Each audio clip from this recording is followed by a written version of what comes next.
ভবানীপুৰ সত্ৰৰ পৰা সমূহ ভক্তবৃন্দ বাপসকল আজি প্ৰায় 22জন লোক একেলগে বৈঠা পোতা সত্ৰ বুলি অহা হৈছিল।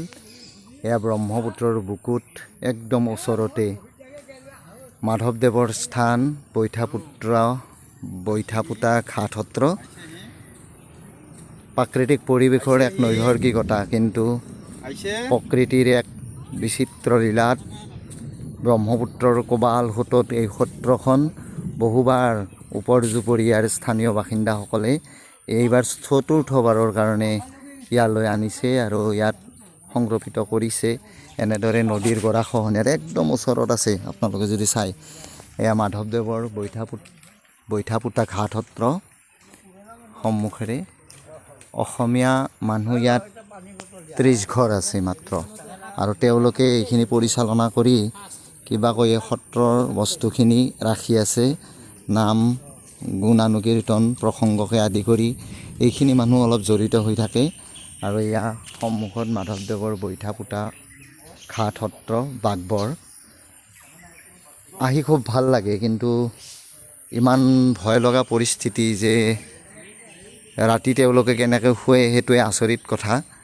যে ইয়াত নদীয়ে যিমান ওচৰত আহি ৰৈ আছে, যে ৰাতিটোৰ ভিতৰত কি হয় কিন্তু ক'ব নোৱাৰি। আৰু এনেদৰে এই সত্ৰখন চতুৰ্থবাৰৰ বাবে ইয়াত পাহাৰৰ অলপ এঢলীয়া ঠাইত পাহাৰ কাটি লৈ আৰম্ভ কৰিছে। আহি বৰ ভাল লাগে, নিৰিবিলি পৰিৱেশ, সুন্দৰ পৰিচৰ্যা, আৰু 4-5জন মানুহ ইয়াতে লাগি থাকে সত্ৰখনৰ লগত। বিশেষ মানুহ বুলিবলগীয়াটো নায়েই, তথাপি এয়া হৈছে নামঘৰ মণিকূট। ব্যৱস্থাখিনি সুন্দৰ।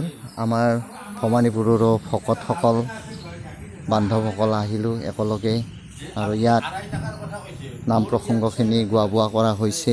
ৰাতিপুৱা আহি পাওঁতে দেৰি হ'ল, আৰু আহি এয়া নামঘৰ।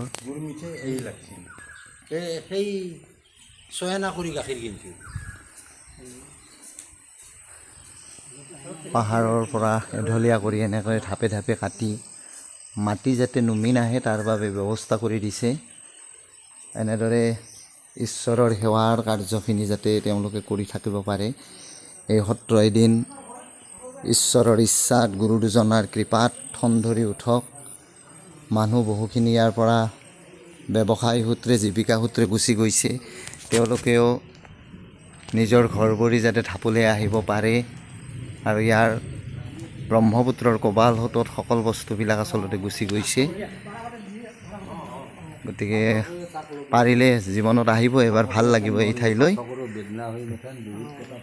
আমাৰ আজি ভবানীপুৰৰ সত্ৰৰ তৰফৰ পৰা ভকত বান্ধৱ আমি 22জনকৈ আহিলোঁ, 2খন সৰু গাড়ীৰে। আহোঁতে হয়তো আমাৰ পৰা বহু দূৰ, কিন্তু আহি ইয়াত খুব ভাল লাগিছে। আৰু এওঁলোকৰ অতিথি পৰায়ণতা, নিজে ৰন্ধা সজা কৰি 2জন মানে ব্যৱস্থা কৰি আছে। খুব ভাল পাব, যদিও অলপ তাকৰীয়াকৈ ইয়াতে ৰৈ আছে। আগত ইয়াৰ সত্ৰতো বহুতখিনি ভূমি আছিলে, আৰু এই সত্ৰৰ ভূমিভাগো এয়া এই দূৰত ব্ৰহ্মপুত্ৰ। মোটামুটি 10 মিটাৰ 15 মিটাৰ আঁতৰেৰে ব্ৰহ্মপুত্ৰৰ সুঁতি এটি গুচি গৈছে, যিটো সুঁতিৰ ভিতৰত এতিয়া ইয়াৰ সত্ৰৰ মাটি বাৰী আদি কৰি গোটেইখিনি গুচি গৈছে। গতিকে ইনকামৰ পথো সত্ৰৰ বিশেষ নাই, কাৰণ মাটিখিনি ইতিমধ্যে ব্ৰহ্মপুত্ৰৰ মাজত, ব্ৰহ্মপুত্ৰৰ গৰ্ভত গুচি গ'ল। কিন্তু আপোনালোকে আহিব আৰু এই মানুহখিনিয়ে উৎসাহ পাব, যিয়ে যেনেদৰে পাৰে আহিব। বাঘবৰৰ আমাৰ শ্ৰী শ্ৰী মাধৱদেৱ প্ৰতিষ্ঠিত ঘাট সত্ৰ, বৈঠা পোতা ঘাট সত্ৰ। ধন্যবাদ।